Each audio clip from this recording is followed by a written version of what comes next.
안녕하세요. 저는 이나 AI 팀의 팀장을 맡고 있는 홍명덕입니다. 이번 프로젝트에 샘샘이 아빠이자 개발자로 참여하였습니다. 안녕하세요. 저도 인하 AI 팀의 윤의인 형입니다.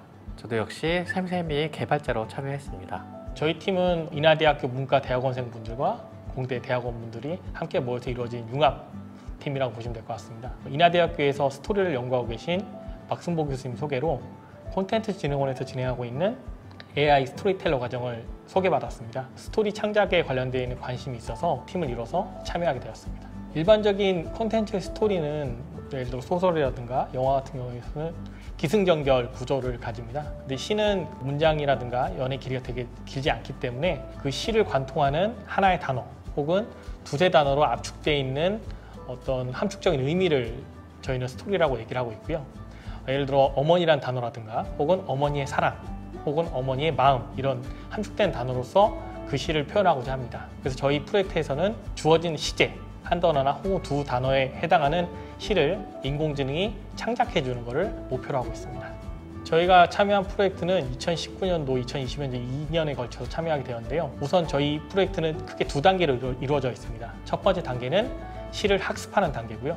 두 번째 단계는 학습된 시를 서비스하는 단계입니다. 시를 학습하는 단계에서는 저희가 직접 수집한 동시라든가 다른 시들을 자연어 처리를 통해서 인공지능이 학습하기 좋게 필터링 과정을 거칩니다. 예를 들어 한자라든가 혹은 문장 구조가 완벽하지 않은 경우 행과 연을 조정해서 문장 구조를 완벽하게 결합하는 형태로 전처리 과정을 수행을 합니다. 다음으로 인공지능 모델, 딥러닝 모델을 이용해서 시를 학습합니다. 그래서 저희는 딥러닝 모델을 시퀀스 혹은 버트 혹은 GPT-2와 같은 여러 가지 모델을 가지고 하이퍼 파라미터를 조정해 가면서 시를 학습했습니다.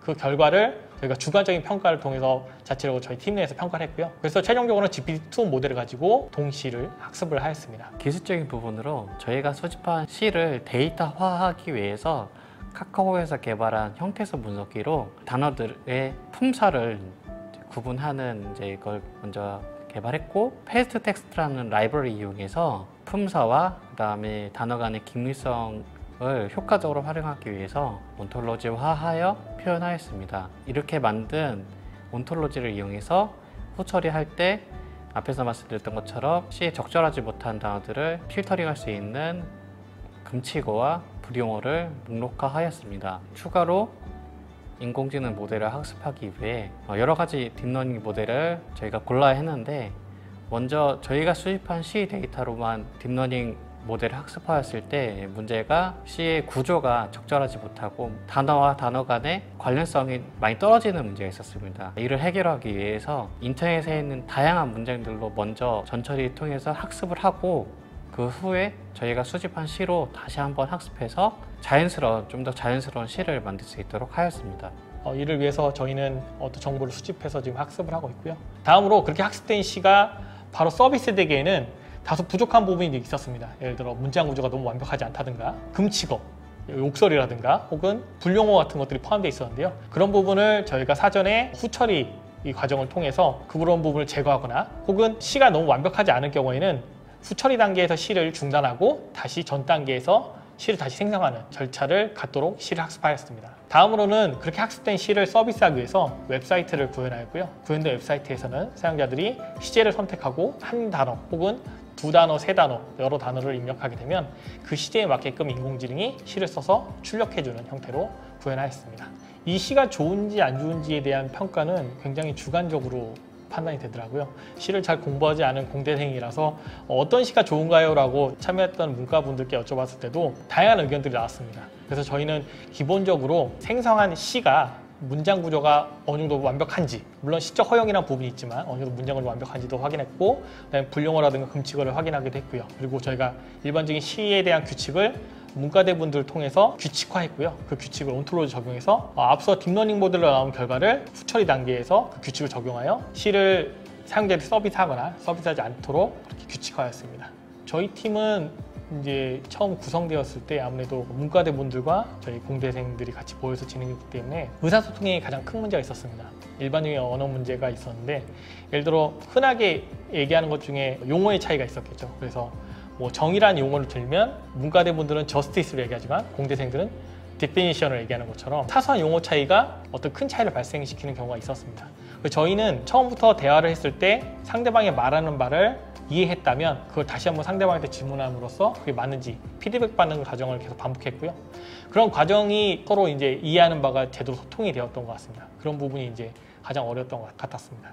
굉장히 많은 시를 저희가 창작하고, 물론 좋은 시들도 있었고 좋지 않았던 시들이 있었는데, 일단 저희가 동시를 주제로 했기 때문에 밝고 긍정적인 시가 위주로 생성되기를 바랬습니다. 근데 문장 구조는 어느 정도 완벽했지만 굉장히 우울한 시라든가 혹은 사회 부정적인 시들이 간혹 발생이 됐는데요. 그 중에 하나가 엄마라는 시였습니다. 엄마라는 주제로 만들었던 시인데, 엄마가 방구석에 앉아서 휴지를 돌돌 말아 울 준비를 한다라는 식으로 시작하는 구절이었습니다. 그런데 때마침 저희가 육아를 제가 하고 있어서 굉장히 이제 육아로 인해 힘들어하는 아내가 생각나더라고요. 그래서 그게 오마주 되면서 굉장히 슬프게 다가왔습니다, 시가. 그런 게 기억에 남습니다. 저희는 이번 프로젝트를 진행하면서 최종적으로는 어떤 시에서도 아까 함축적으로 한 단어 혹은 세 단어 표현했듯이 동화 같은 경우도 결국 작은 문장들이 모이게 되면 동화가 되는 것처럼 그 작은 문장도 작은 문장을 이룬 핵심 단어들로 이루어졌다고 생각하고요. 그럼 결국 시를 만든 것처럼 몇몇 단어가 하나의 문장이 되고 그런 문장을 다 만들 수 있게끔 한다면 동화도 가능하지 않을까. 지금 동시도 완벽하진 않지만 동시 다음 목표로 동화도 만들어 볼 수 있는 인공지능, 동화를 쓰는 샘샘이로 도전을 해보려고 생각하고 있습니다. 저희 이번 프로젝트를 진행하게 되면서 결국 최종적으로 사용자가 입력했던 시제에 대해서 동시를 생성해 주는 걸로 일단 프로젝트가 끝났는데요. 그렇게 단순하게 결과를 출력해 주는 것뿐만이 아니라 작가가 시를 쓸 때 보다 긴밀하게 협업해서 시를 창작할 수 있게끔 도와주는 형태의 서비스를 생각해 보고 있습니다. 작가가 중간중간 어떤 필요한 문장이 있을 때, 어떤 창의적인 어떤 문장 혹은 단어 이런 것들이 필요할 때 샘샘이를 활용해서 그런 부분을 이제 메꿔가는 그런 서비스를 기획해 보고 있고요. 또 하나는 이제 동시를 넘어서 작은 플롯 구조가 모여서 좀 더 긴 플롯 구조가 되는 그런 동화도 목표로 하고 있습니다.